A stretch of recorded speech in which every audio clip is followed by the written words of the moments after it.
Part B. We're going to read Part B now first.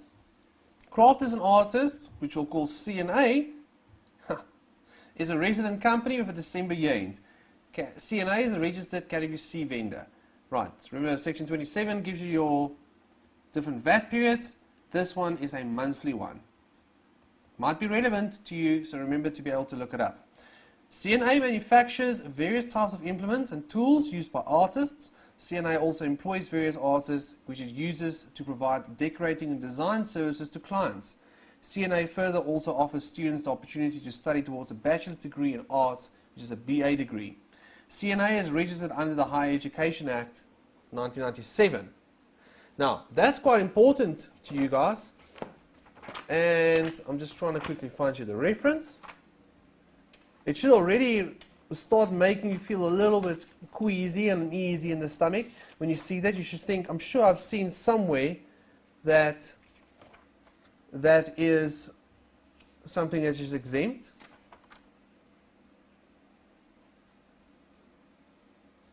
And you would be correct. Right. Section 12 2H says it's exempt.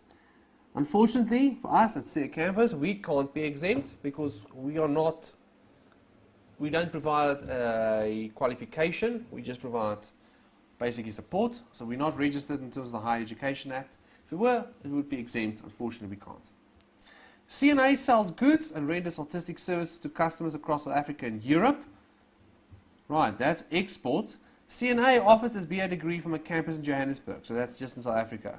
SARS has accepted that CNA provides goods and services in the following ratios based on turnover. Now remember, when you see this, you're trying to look for what is taxable supplies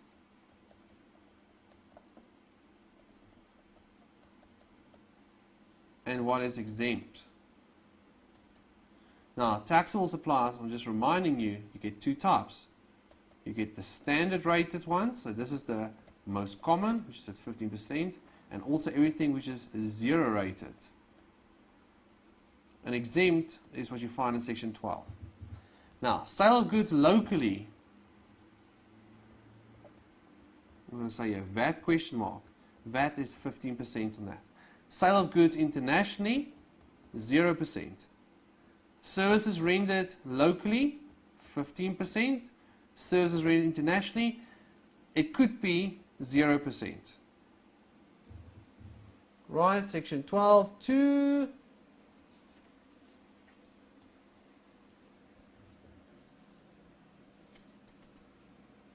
Sorry guys, I said section 12 to H here. Fool, it's just section 12H. What am I doing?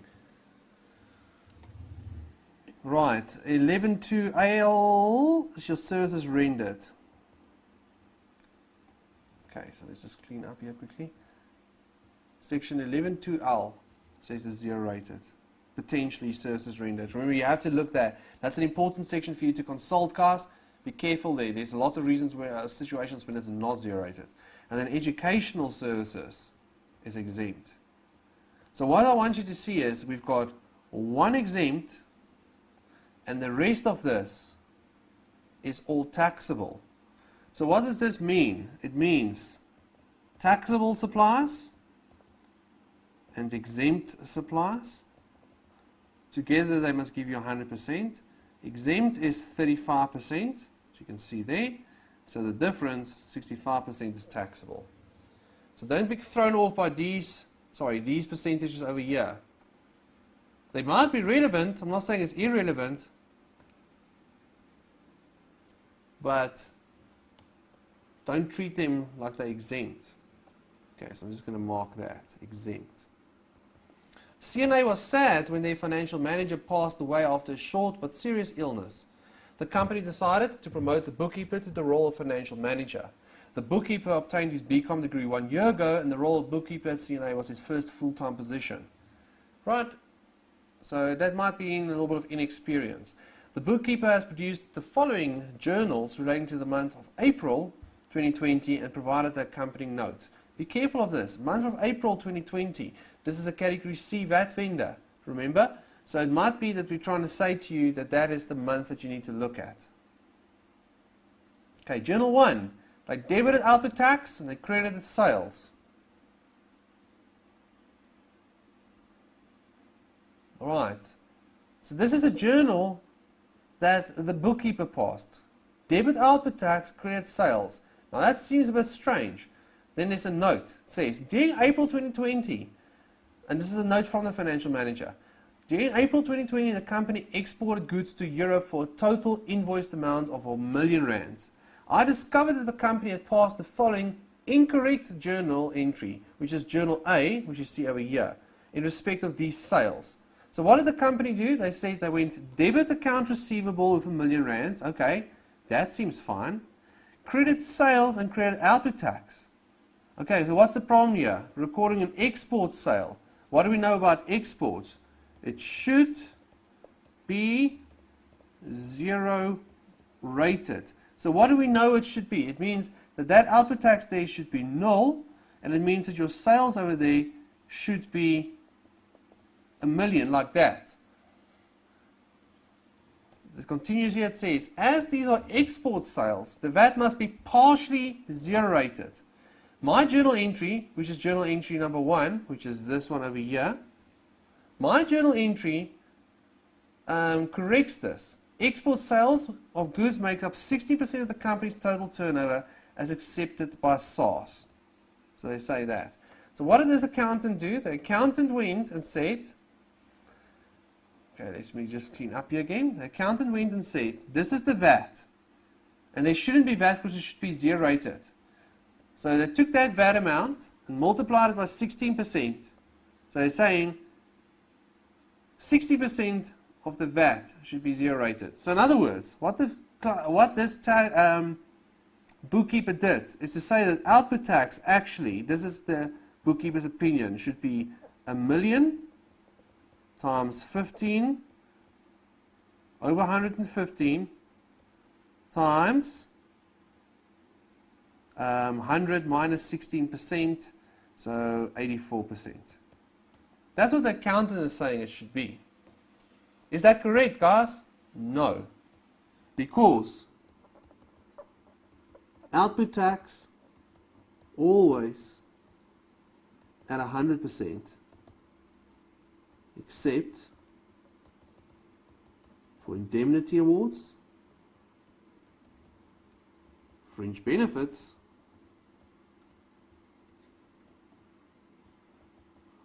change in use. So what are we trying to say? We're saying it's never going to be appropriate to say only 60% is 0 rated. This accountant should have said 130,435 times 100% should be 0 rated. So this journal entry of the accountant should, to correct it, should be, or this should have been the correct one. So the accountant, instead of debiting and crediting 130,435, only did 20,870. This one is deliberately tricky, guys, to keep you on your toes. Did you get that? Right. So what you're going to do to fix that should be this, is this. So you're going to pass basically exactly the same journal entry. You're going to say 130,435 minus 20,870, because that is, the accountant has already correctly moved 20,870 across. That gives us 109,565. So the correcting journal entry here will be debit output tax, credit sales worth 109,565. Okay, so guys, I've already basically answered that part of the question for you. Okay, journal number 2. Property, plant and equipment, debit, credit, bank. Right, 400,000. So this looks like buying an asset, but there's no input tax here, can you see? Journal entry 2.2, debit bank, credit property, plant and equipment. It looks like the same property, plant and equipment. That gives us a profit on disposal. Right, so they sold an asset. All right, so let's see. It says, on the 10th of April 2020, C&A purchased a second-hand paint mixing machine from Ms. June. The company has been struggling to find a mixing machine at a decent price for some time now.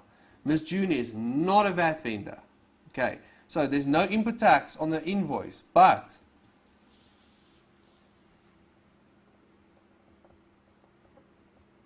notional input tax on second-hand goods. It's paragraph B of the input tax definition in section 1. The value rule, this is a bit of a quick revision for you. Lower cost market value. Timing,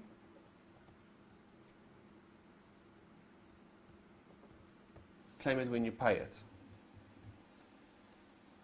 Right, so it says, she inherited the machine from her late husband. She sold it to C&A at a market value of 400,000. Right, at its market value. So the cost is 400,000. The market value is also 400,000. We also know that they paid for it in cash already, unless they messed up the journal entry because they credited the bank. Right, the purchase price was settled immediately. I noted from the invoice that Ms. June was not registered as a VAT vendor, so we could not claim any input tax, which is wrong. Claim notional. So already what I want you to see here is that they should have said debit PPE, debit input tax, credit bank. Bank would stay 400,000 rands. The VAT on that would be 400,000 times 15 or 115 times 100%. You're buying this asset only for the paint business. You're not buying it for the educational services business, so you're buying it for 100% taxable use. This gives us 52174. So this is what it should have been, our journal entries.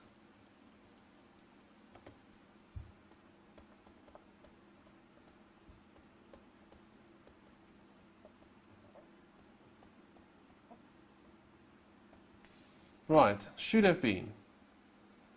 Then journal entry number 2.2, they say, not even a week later, on the 15th of April, a company in Europe contacted C&A and asked if they could purchase the paint mixing machine because their factory had been designed around a similar machine that had recently stopped working. The company offered to pay C&A 520,000 rands for the machine, which was above its market value. The directors of C&A were happy to make a quick, unexpected profit and directly exported the machine to C&A by the 20th of April. Now I want you to see also here there's no output tax here. And why is there no output tax? Because it's an export. Right? Zero rated. This is what the accountant is thinking. But is that correct? What do we know? There's a special rule. Do you remember the special rule? It says,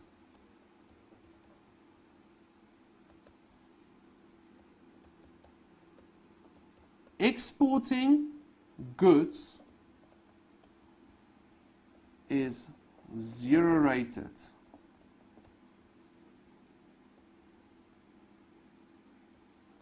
Exporting second-hand goods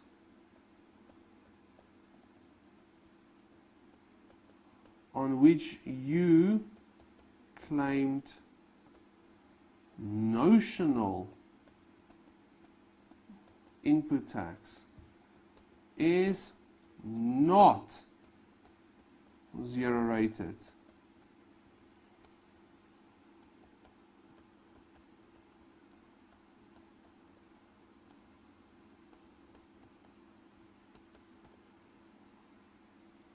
You treat it as if you sold it for the same amount you bought it.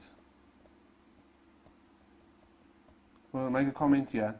This is actually what it means, in other words.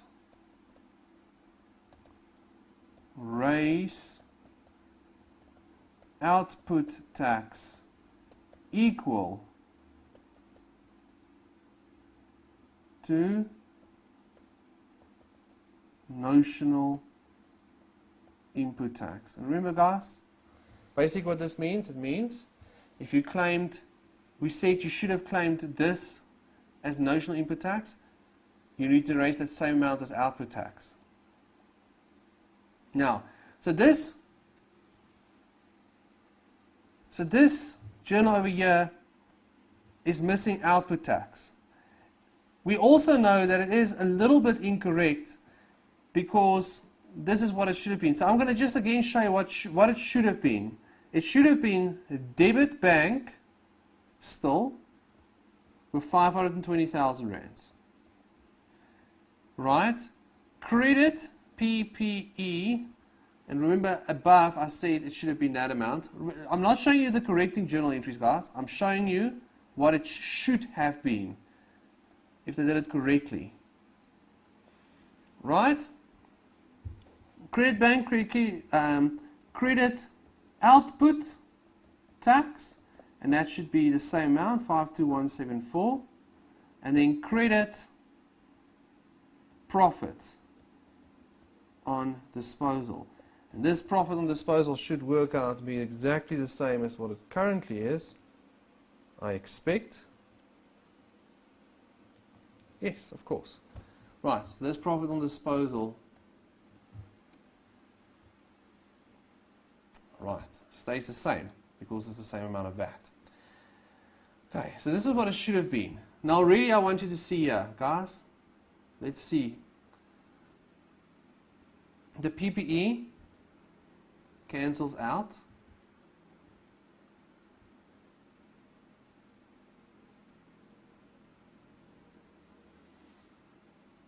Right, let me actually show you with it cancels out everything. Right, there's no VAT implication on it. So let me actually do it like this. Let's compare it to the journals that they did pass. So they went and they said that PPE is 400,000 rands in each instance. We say it's a different amount. Are we going to make an adjustment for that? No. Why? Well, two reasons. First of all, it doesn't matter for VAT purposes. So if the question asks you to do it for VAT, doesn't matter. But for accounting purposes, in any case, we won't do this because the asset was in and the asset was out. So asset is no longer on hand, so it wouldn't make a difference. The profit was 120,000, it's still 120,000.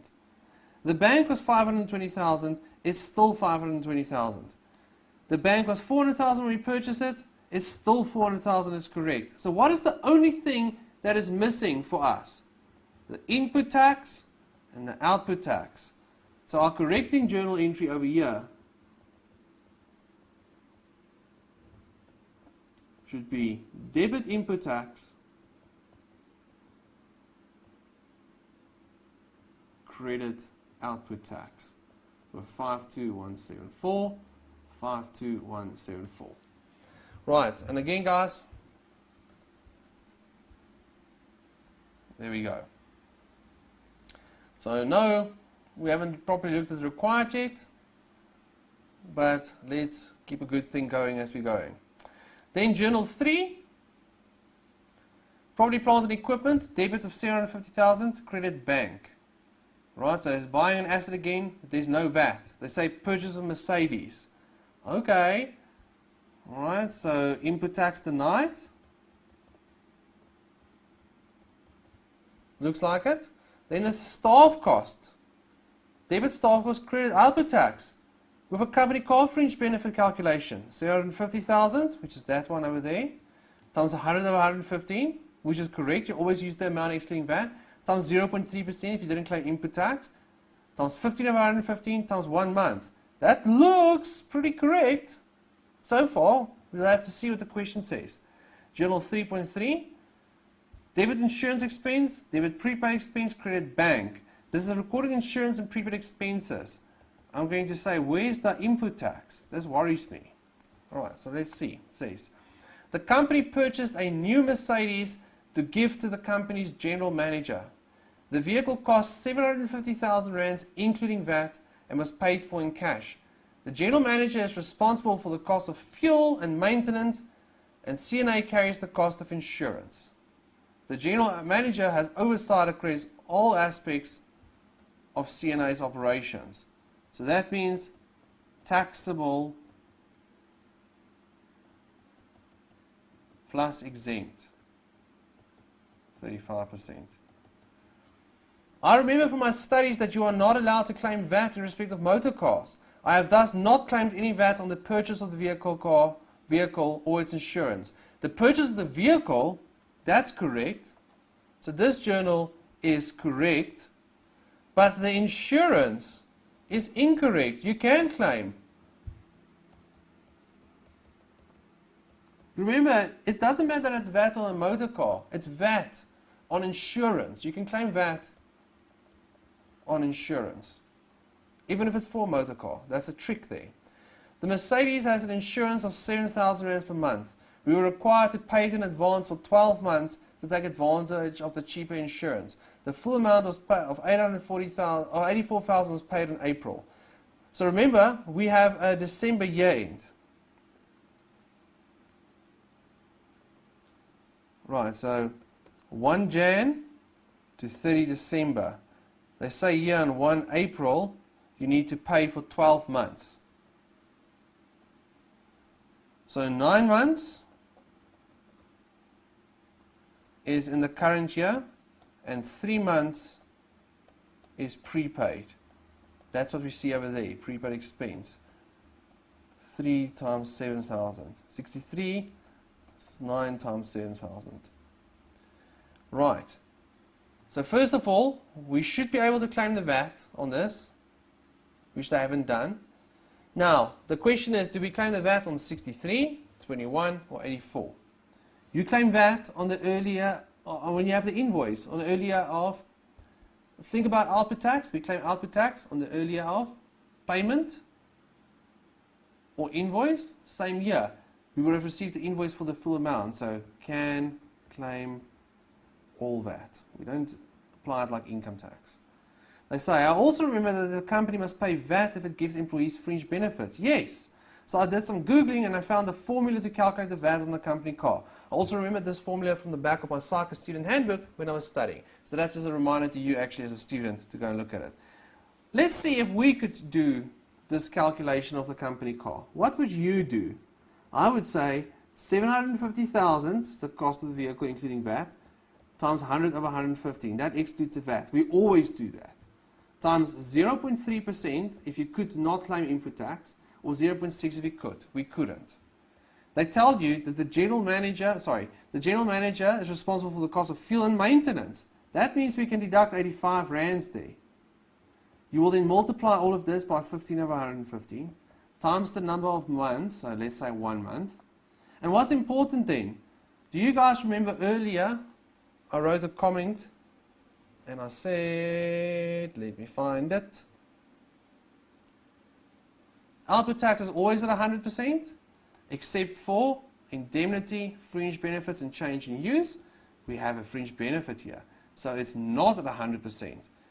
This general manager works for the entire business, so the exempt part of the business we need to take out. So we're only going to apportion it for the taxable part of the business. So times 65%. So let's look at my formula here now and the formula from the financial manager and see what's the same. So everything I highlight is the same. 750 times 100 over 115 times 0.3%.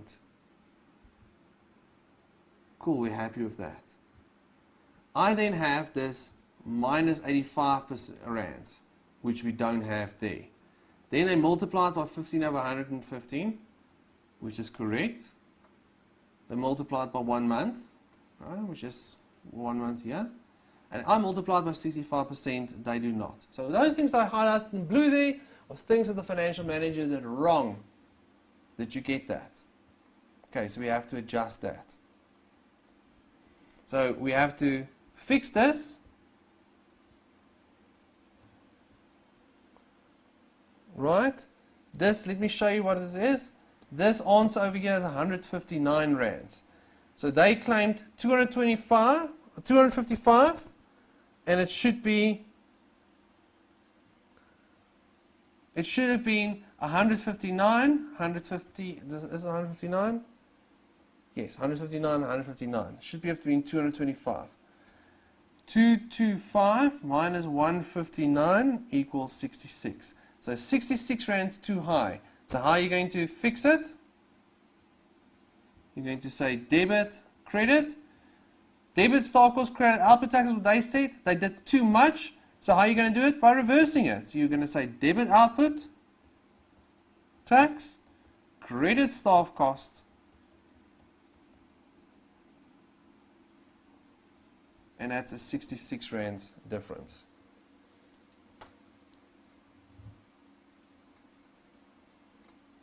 Alright, that's it guys. So that was part B. Just going to quickly take you also to the required for part B. You are required to provide correcting journal entries for VAT purposes only for the month of April. You're required to provide any additional journal entries that may be required. And you're required to show all calculations, provide journal narrations. I've basically answered the majority of that question already. So please do go back and re-watch this if you want, if you need to, with the reading time. But that will be my reading time and solution to part B.